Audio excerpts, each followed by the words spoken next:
So what do you say? Generally, this model makes a good impression. It has really top-notch dynamics. You should get used to its controllability a bit, and probably add a couple of options so that it's not so cold at the wheel.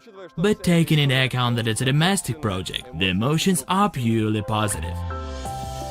No, we are not crazy. And it's not a cycle news or even not a test drive. This is a video report about how talented, we may even say gifted people do amazing things, which unfortunately do not make the attention as a rule. This is Evgeny Duyunov, and this is an electric bicycle whose engine theoretically develops the speed of up to 250 miles an hour. On one of the entertaining resources, there was information about it saying that in Yakutia, they assembled a miracle bicycle with cosmic performance. In fact, it was accelerated up to the speed of 100 miles an hour so far. And there's a geographic mistake too. It took place in Zelenograd, in some leased premises of a former research institute. We started working on a hub motor on February 4, 2015. An idea appeared to implement our research results to create a product available for every consumer. Since we'd already had some experience of making electric car drives, we gradually realized that we need to do some for two-wheelers as well. The same last name is not a mere coincidence. Dmitry Alexandrovich is Evgeny's father, inventor, developer, project manager altogether, a think tank of the small company named ASNPP. The induction hub motor is the product of his hand and head work.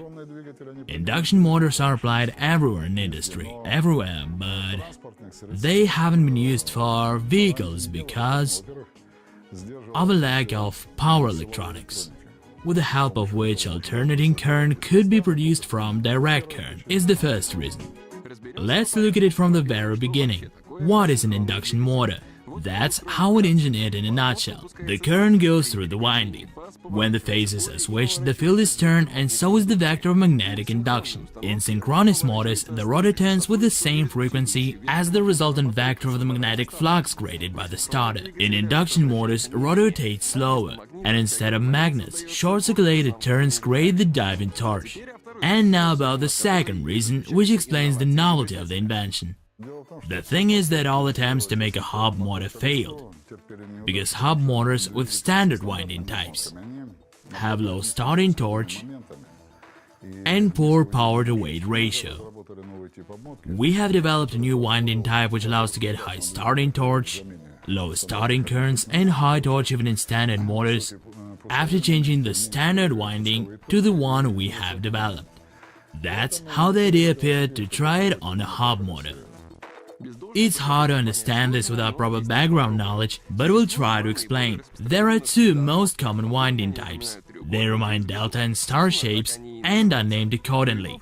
Duyunov and his colleagues decided to combine these two types, and that's how the so-called Slavyanka appeared. It allows to provide the performance characteristics of the electromagnetic motor which have never been obtained before. The application scope of this development is broad, from cars to heavy military equipment. Such motors are energy efficient, durable and not expensive to produce. The technology was already tested on four-wheel vehicles. It was such a success that there was an attempt to steal the secret of the innovation. It's no surprise since the performance of the motors with Duyunov's winding excelled even the latest Tesla research results. And the car itself, which was equipped with all this, is impressive. Reportage was made by Sergei Velchev Mercedes. It took him a month to make Reportage. He brought and made it so well that the distance and speed rate allowed it to take part in Kiev Monte Carlo Marathon. It did just as well as other cars. Moreover, it came to the finish line even despite the fact that two stages were annulled, because it demonstrated quite good results. And considering the fact that it arrived to a appointed place and there was no charger there, so it covered 640 miles on a single charge. And then this car was dragged a bit while being at a parking place. They hoped that it would be repaired at the same place with the other cars, which means providing all conditions for a detailed examination and copying that technology. But the team were not taking it by the ploy and took all their secrets back home. Sure, it's more than just an interesting experience for a car making industry. Apart from the efficiency and durability, this is about making a car with 4 independent driving wheels with all the advantages it implies. But let's get back to our bicycle. It was taken to the Eco Week exhibition. The reaction of the guests was predictable. A lot of them would want such a two-wheel vehicle. They were interested when it would be put into production, where it could be bought and what the price would be. And the potential internet clients are ready to purchase such a bicycle right now. So if there's a demand, what presents the problem? It's hard to speak about batch production or mass production so far, because though the people want the product and ask about it, it's not clear if the industry want to work on it. Bicycle manufacturers, motor manufacturers, where are they? Nevertheless, there are small enterprises and some manufacturers, industrial companies who want to produce this product. And the task is very simple, to find these people. In other words, the innovation itself doesn't raise any questions.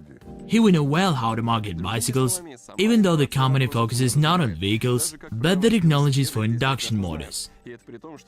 But no one is in a hurry to use these technologies, and it's more about bureaucracy rather than financial issues.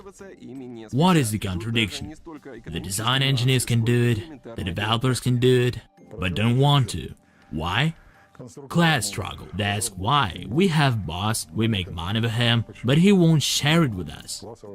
So why should we do work which will take our time for the same salary and so on? And the boss lives in another dimension. He is up in the sky and the employees are down here on the ground, which leads to some contradictions. Some people don't want, the others can.